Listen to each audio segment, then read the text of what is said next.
everyone. Today we're going to be talking about angel's trumpets, or Brugmansias. And at Logee's we have been breeding them for a number of years, and we've come up with some very interesting varieties. And one of the first ones that we bred and selected was a dwarf variety called Angel Summer Dream, and it was named after my daughter, Angel, here when she was a little girl. That's what he told me when I was a kid, and I felt very flattered. So there's two things about this. One is my brother Elijah was wondering what plant's named after me? And then my mom would say, well, there's the aloysia. That's close enough. And then obviously we realized that just wasn't true. He didn't get a plant named after him. The second thing is, now that I've grown up, I'm wondering, was it really named after me, or did you name it Angel Summer Dream because Brugmansias are already called angel's trumpets? I think it was because of you. So we've been breeding what we would call dwarf or low-growing, low-flowering angel's trumpets for a number of years now. And the whole idea of it is to get something that will flower like these in small pots, or will actually make a basket where they'll go horizontal rather than vertical. And most of the Brugmansias or angel trumpets that have been grown in the past are very large plants with long internodes, can go up to 15 or 20 feet in height.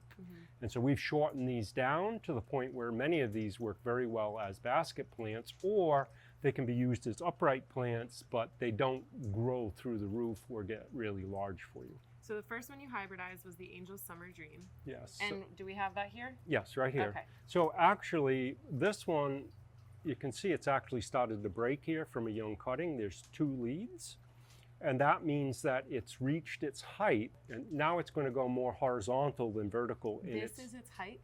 Yes, this will start spreading out this way rather than going up. But you can see the flower is relatively small on this, but this was a breakthrough in our breeding, so we started with this plant and we've moved on. Wow. And what year did you hybridize that?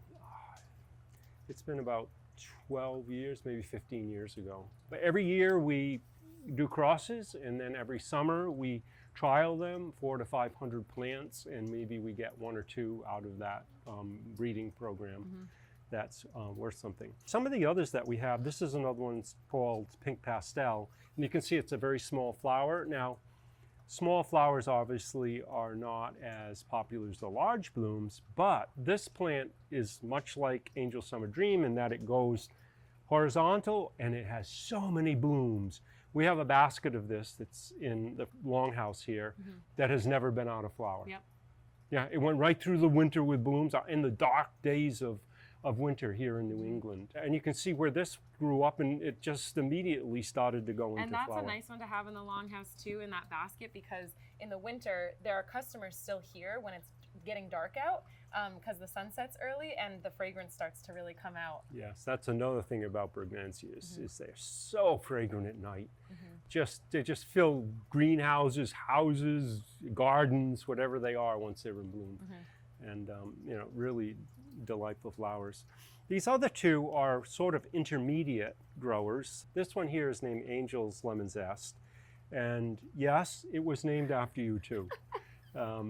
And it is actually what we call a yellow. As you can see, it looks quite orange right now, but as the summer goes on, the longer days, the higher intensity of sunlight, and we get away from that cooler weather, it's going to fade, or it's going to turn into a really nice solid yellow color.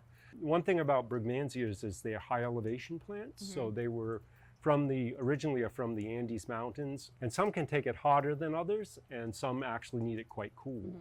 The yellows and the oranges tend to be those that need it cooler, although we've pretty much bred that really the stress out of them, so they're pretty much uniform in terms of the temperatures that they'll So the product. next hybrid you make should be called Elijah's Orange Zest, so he can be included. Lastly, here we have Pinkie's Wish, which is actually a double. We've been working on double hybrids, a double pink.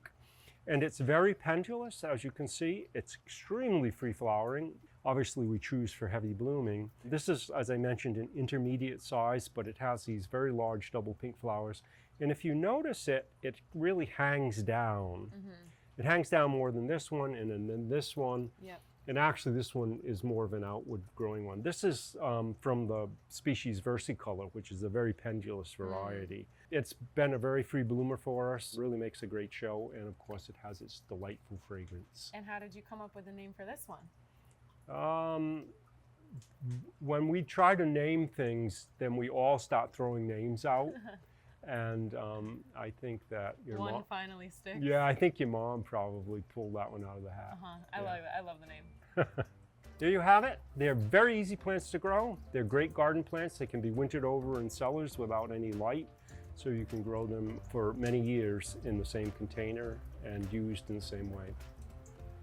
All right.